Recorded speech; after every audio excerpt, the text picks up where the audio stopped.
Трябва ли ти да си злобна и относителна към мъжа? Should your attitude be, I'm going to make his life miserable until he changes? Трябва да се отнасяш така, сякаш твоя цел в живота става да направиш живота му непоносим. Това няма да стане. Няма да работи. Това просто ще отблъсне съпруга ти. Okay. So this passage tells a wife how to win the heart of her husband. Този пасаж казва на съпругата как да спечели съпруга за Бога. So, second principle. Втори принцип. You notice that it says without a word. Тук се казва, вие забелязвате без думи. Във втория стих.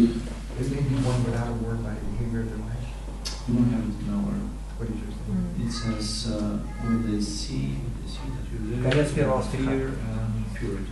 The end of the first verse. End of the first verse. Okay. Without the word, yeah. It's in the first verse.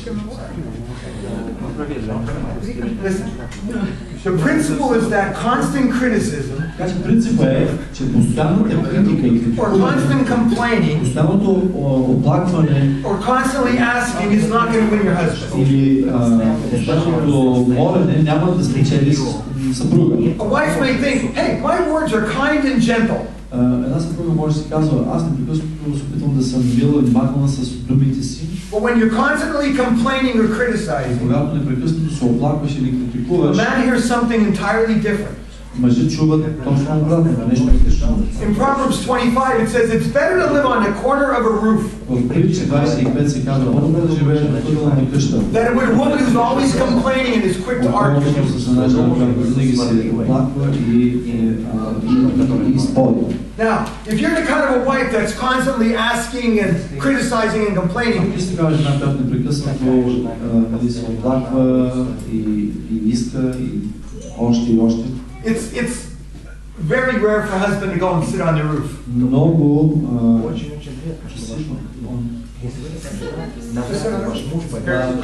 Много рядко съпруга ще отиде да заседне в ъгъла с теб.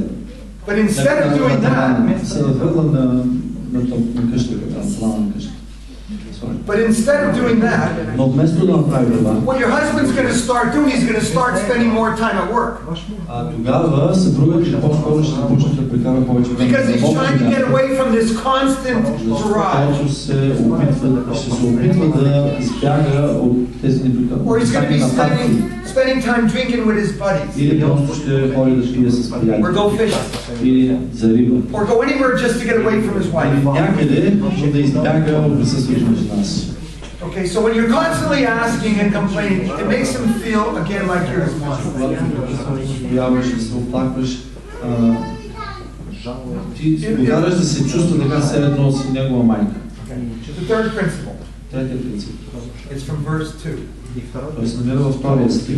It talks about the way your behavior should be chaste and respectful. Там се казва, че твоето поведение трябва да бъде с боязън и чистота.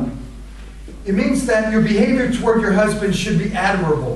Това означава, че ти трябва да имаш едно безупречно поведение. And your attitudes to be respectful. И отношението трябва да проявяваш отношение на уважение. Remember the situation. This is a guy that's not treating you correctly. Нека си помним, това е човек, който Or he's not even living according to the word of God. И той не живее според Божието Слово. This means no preaching at him.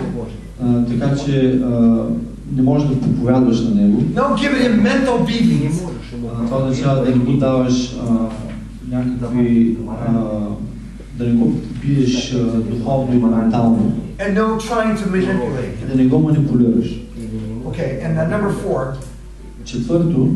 It says that your adornment must not be merely external. Казва се, твоето украшение да не е просто външно, древно. The verse does not say that a woman should not take care of her outward appearance. I told you the husband has a need to have an attractive wife. But what this verse is saying, that behind those good looks and that nice clothing, it should be a gentle and quiet spirit.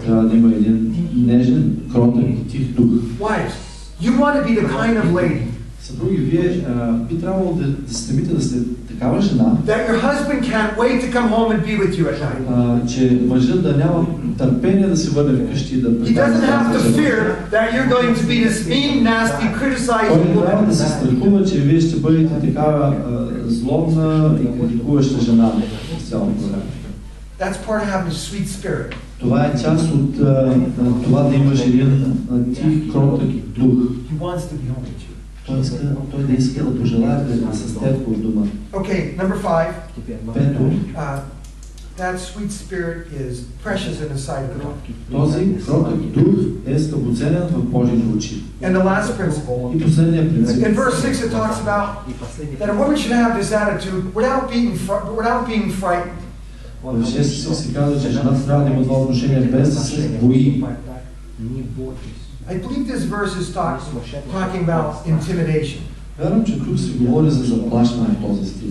In society today, it's probably not popular to be submissive to your husband.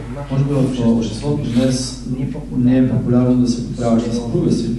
So this verse is telling you, don't let culture or society intimidate you into treating your husband in a bad way. Така че тук се казва, не оставай културата да ти казва и да те заплашва един вид как да се грижиш за по-лош начин с съпруга си. And here's the fourth passage of scripture directed at women. И ето четвъртия пасаж в писанието, който е свързан директно с жените. Бързо ще премина през него. It's Genesis 2:18. Да се Битие отново, 2:18. I understand that I'm going too long, but I only have this little bit of time to try to tell you what I need to tell you. Знам, че може би говоря твърде дълго, но имам само това време, защото искам да ви кажа това, че I apologize if it's too long. Извинявам се, ако е прекалено дълго. Okay, Genesis 2:18, let's read that. Битие 2:18. И Господ Бог каза, не е добре за човека да бъде сам, ще му създам подходящ помощник. Since God saw that it was not good for man to be alone, He created a helper for Тъй him. като за Бог не беше добре човека да бъде сам, той създаде помощник. And notice in that verse, it wasn't Adam that says, it's not good for me, I'm alone. Забележете, тук не се казва, че Адам е казал, тя не е достатъчно добра за мен, аз съм самотен. It was God that said. Аз съм самотен. Бог казва. God said the man needed a helper. Бог казва, че мъжът се нуждае от помощник. And God knows the heart of a man. И Бог познава сърцето на мъжа. He knows the men that need a woman to help them accomplish the things in life that God gives them. Той знае, че мъжът се нуждае от жена, за да постигне нещата в живота, които Бог му е възложил. Now when I read that verse, a lot of women don't like the idea of being a helper. Когато четем този стих, се сещам, че много жени не харесват идеята да са помощни. Because we tend to think of a helper as someone that is a servant. Защото обикновено асоциираме думата помощник с слуга. But that's not what the Bible is telling us. На Библията не ни казва това. The Old Testament was written in the Hebrew language. Стария Завет е написан на иврит. The Hebrew word for helper is the word ezer. Еврейската дума за помощник е думата езер. And it means to I mean, don't be correcting me. That's the way we say it. If you were my wife, but I'm not. I know, you're right. I know. I'm sorry. I should respect the position. So it means to come to someone's help in time of distress. Това означава да помогнеш на някой във време на нещастие. In several verses in Psalms, this same word is used to describe God. В няколко стихове в Псалми същата тази дума се използва за да опише Бога. For example, Psalm 30:10. Например в Псалм 30:10 and 54:4. И 54:4. In those verses, the Bible says that God is our helper. Тези думи се казва, че Бог е нашия помощник. Our Ezer. Ezra, sorry. God is our Ezra. What? That's okay also, but you know that's the American pronunciation. Now, when the Bible says that God is our Ezra, Когато Библията каже, че Бог е нашия езер, he is obviously not saying that God is inferior to us. очевидно той не казва, че Бог е по-нисък от нас. Nor is he saying God is our servant. Нито пък казва, Бог е нашия слуга. And the same is true when God says the wife should be the ezer. По същия начин Бог влага същото значение, когато казва, че жената трябва да е помощник на мъжа. Let me tell you what it means to be a helper. Нека да ви кажа какво означава да си помощник. Това е библейското значение. A wife and a mother is the glue that holds everything together. Съпругата, майката е лепилото, което свързва всичко заедно. I think it is impossible to be successful in the important things of life without a good wife. Мисля, че е невъзможно да бъдеш успешен с важните неща на живота без да имаш добра съпруга. I already told you that a wife empowers a guy to do great things.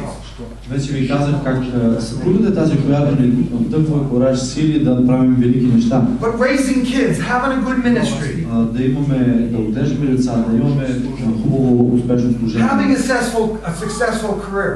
Да имаме успешна кариера. I earnestly believe that all those things are directly dependent on what kind of woman you marry. Аз горещо вярвам, че всички тези неща зависят от това, за кого си се оженил. And also a man's sense of self-esteem is either going to be built up or torn down by his Ezra. Също така, самоуважението на мъжа или ще бъде изграждано, или ще бъде съборено от Езра. My primary motivation for trying to become financially successful Първата ми мотивация, най-важната мотивация да се опитам да бъда финансово успешен, is that I want to take care of my wife. е за да мога да се грижа за жена си. I want to try to keep the stress out of her life. Искам да отнема стреса от нейния живот. And make sure she has the freedom to become the kind of woman God wants her to be. И тя да бъде наистина свободна, да бъде жената, която Бог иска да бъде. But if my wife was miserable, но ако жена ми беше нещастна, and always controlling and criticizing me, контролираща, критикуваща мен, I would lose that motivation to take care of her. щях да изгубя тази мотивация да се грижа за нея. So this first woman, Eve, така че тази първа жена, Ева, was not created to be a maid or a servant. Не беше създадена да бъде слугиня. She was created to be a strong help in her marriage. Тя беше създадена да бъде помощник в брака. And that's the same for every man in this and woman in this room. И това се отнася за всеки мъж и неговата съпруга в тази стая.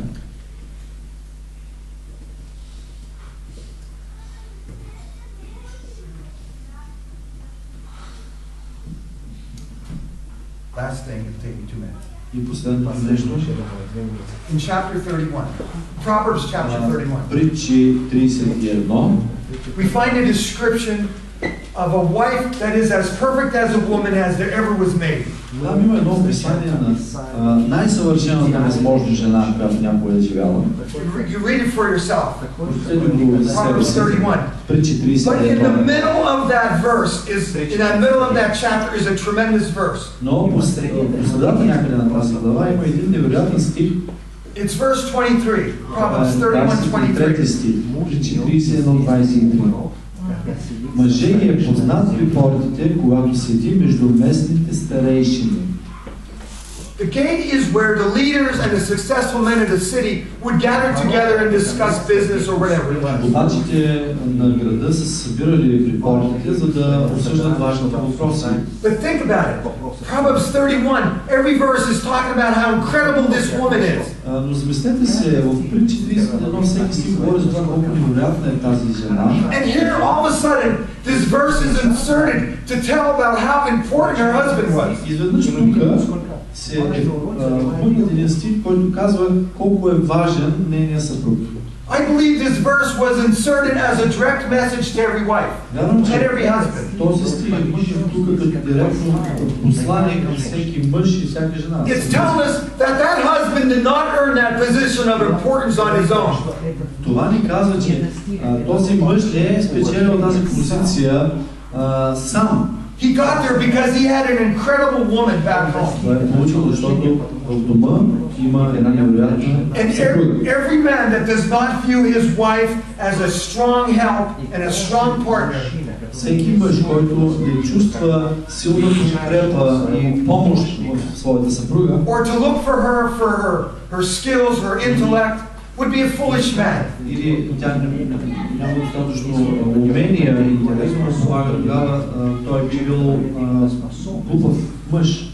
And every man that doesn't actively encourage his wife is a foolish man. Всеки мъж, който не насърчава активно жена си, е глупав мъж. To undervalue your wife is a tragic mistake. Да подценяваш жена си е трагична грешка.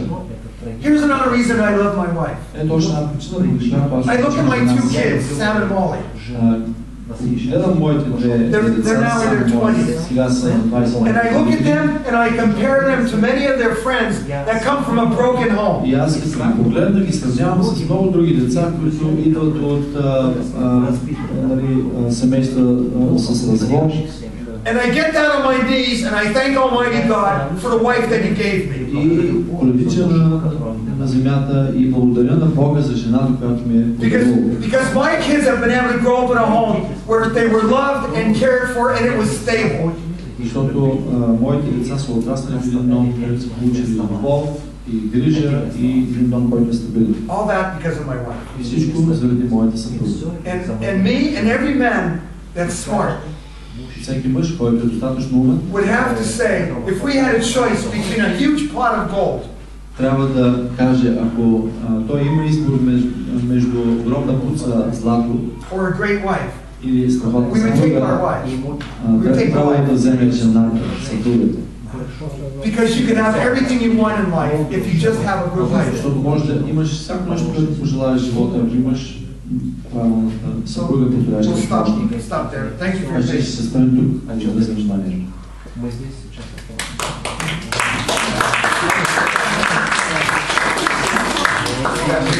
Малка почивка, 15 минути, има чай, кафе, дам бисквит, може да излезеш, ако искаш, малко да се раздвижиш. След 15 минути продължавам следната сесия за този семинар.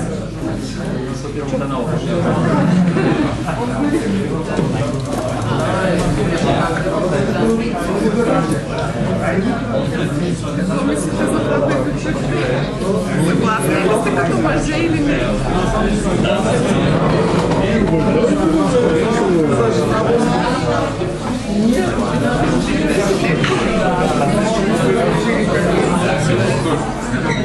Значи според вас е точно така, както той го казва.